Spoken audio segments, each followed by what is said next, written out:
Mundo Agro está aqui na Agrotins. E aqui nós estamos diante de uma vitrine. E essa vitrine é com as abelhas. Ao nosso lado, o técnico agrícola Vandro, especialista em apicultura. E ele vai mostrar para nós uma coisa que hoje está ganhando muito mercado e que nós temos muita dúvida.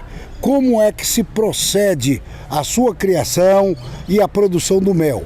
É a meliponicultura, o nome é difícil, meliponicultura.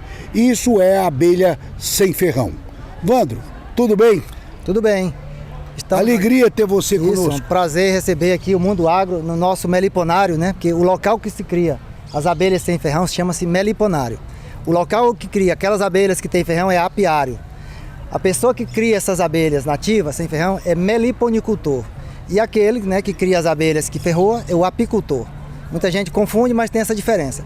E as abelhas melíponas, elas não têm ferrão, mas não é uma novidade, ela existe há milhares e milhares de anos aqui, elas são abelhas nativas. Então, hoje, nós, aqui, nesse momento, nessa feira, nós trouxemos 8 espécies diferentes de abelhas sem ferrão. Vandro, a dúvida era justamente essa mesmo. Muita gente não conhece e fala assim, como é que uma abelha tem ferrão e a outra não tem ferrão? Como é que tem essa diferença? E quantos tipos de abelha sem ferrão que nós temos? Ou seja, melipônicas, é isso que chama? Meliponinos. Meliponinos. Quantas meliponinas nós temos? Ó, no Brasil já foram catalogadas mais de 250 espécies. E ainda pode ser catalogadas mais. Só que aqui no Tocantins nós temos aproximadamente 25 espécies diferentes de abelhas sem ferrão que podem ser criadas em casa, nas chácaras, nas fazendas. Qual é a grande vantagem dessas abelhas? Elas se adaptaram muito bem ao ambiente rural e ao ambiente urbano. Então podemos criar na cidade, assim como também podemos e devemos criar e multiplicar essas abelhas na zona rural, nas chácaras, nas fazendas. Uma das perguntas que muitos nos fazem é o seguinte: abelha sem ferrão, vocês tiraram o ferrão dessas abelhas? Não, essas abelhas já têm um ferrão atrofiado há milhares e milhares de anos. Foi parte da evolução. Essas abelhas já eram criadas pelos povos nativos, os indígenas. E com o avanço populacional, desmatamento para fazer lavoura, pastagem, cidades, elas foram perdendo espaço. Mas essas abelhas, esses méis já eram consumidos. Eu lembro que no tempo lá da minha avó, ela acendia, fazia vela de cera dessas abelhas. Não existia vela de cera de abelha Europa. Qualquer época que queria tirar o mel, bastava pegar um machado, uma cabaça, saía no mato, tinha em abundância. E as pessoas também, por falta de informação, ao tirar o mel, né, não criar, né? Os meleiros só vai lá e tira o mel, acaba destruindo. Por falta de informação, às vezes a pessoa que está lá no campo acha que porque a abelha voa, não, eu vou lá na árvore, eu tiro o mel, mas elas vão voar e vão se instalar em outro local. Não é verdade, isso não acontece com essas abelhas, porque a rainha não voa e elas não vão abandonar a rainha, né? Elas ficam ali tentando salvar o enxame, mas como a árvore está aberta, pode vir um macaco, um coati, um peba, um animal silvestre qualquer e destruir o enxame. Geralmente é o que acontece. Então foi isso. Muito bom, mas eu tenho uma dúvida aqui. Sim. Essas abelhas são nativas, são muito antigas. Isso. E tá bom. Isso. E tem o ferrão atrofiado. Isso. E essas outras que o ferrão desenvolveu? Isso. Vieram após elas ou antes delas? Após. E lá na época ainda no Império, né? Os jesuítas trouxeram as primeiras da Europa. Por isso que tem esse costume de falar aqui europeia, né? Mel de abelha Europa. Porque as primeiras que chegaram no Brasil vieram da Europa. Lá no Piauí a gente chama de abelha italiana, porque vieram da Itália. Eles trouxeram com esse objetivo mais de produzir mel e também cera.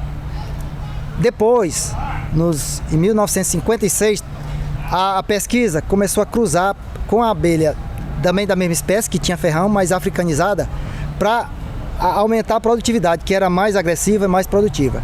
E houve um descontrole, um acidente, e elas se espalharam na natureza. E aí tomaram conta do Brasil. Em 10 anos, por exemplo, foi 56. Em 66 temos relato delas aparecerem lá no Piauí. E até 66 ninguém conhecia essas abelhas lá. E elas não foi levada por ninguém. Ela tem uma alta capacidade de enxameação E daí o próprio governo, como elas produzem muito mel, o próprio governo, né, o Ruraltins mesmo, já distribuiu vários kits de apicultura, incentivando as pessoas a criar essas abelhas, que também são importantes, desde que use os equipamentos de segurança, né, macacão, fumaça. Então, as duas são importantes, as duas geram renda. E a meliponicultura é um outro nicho de mercado. Ela produz menos, só que é um mel mais valorizado, é 5 vezes mais caro do que o mel da outra. Tá bom. E a segurança, né, para o apicultor, né? Isso. No caso é o meliponicultor que cuida Aqui, dela. quem cria essas nossas aqui é o meliponicultor. Mas aquele que cria a outra, que tem ferrão, é o apicultor. O apicultor. Isso. E esse aqui, o meliponicultor, fica tranquilo. Eu aqui, por exemplo, vou abrir essa caixa. E uma caixa de iraí. De iraí, que é uma espécie. Uma espécie nativa do Tocantins.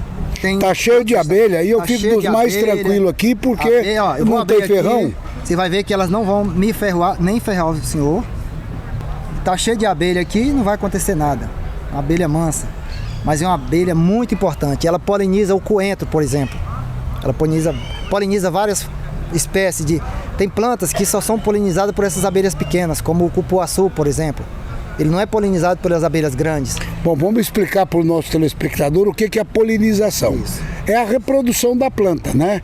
Então eu preciso da abelha para unir o cromossomo masculino e o feminino para a planta reproduzir, para vir a flor e vir o fruto, é isso? A abelha leva o pólen da flor masculina até o estame da flor feminina. Então ocorre a polinização cruzada. Algumas plantas não precisam, elas conseguem se reproduzir sem a presença da abelha. E outras precisam. E tem outras que mesmo não precisando da abelha, mas quando a abelha vai lá e visita, como o café, por exemplo, você aumenta em 25% a produtividade. O açaí, com a presença das abelhas, você aumenta em 30% a produtividade daquela lavoura. Então a abelha é extremamente importante para nós, né? Isso, a abelha é assim, se não houvesse abelha, não é que a humanidade ia desaparecer, mas ia comer muita coisa ruim, porque assim, ia ter que escapar só na soja, na batata, em poucos alimentos. Essa diversidade alimentar que a gente tem, tanta coisa gostosa, ia diminuir a 80% se não fosse. Porque não teria a polinização das abelhas. O assunto é muito bom, a história é muito boa. Nós vamos encerrando esse bloco por aqui. Nós vamos para um rápido intervalo comercial e a gente vai continuar aqui com o Vandro, que é um especialista nisso e é extremamente curioso. Eu quero que ele mostre para nós como é que eu vou criar abelha dentro de casa, nas cidades. E isso é importante e aguarde aí que o Mundo Agro volta já já.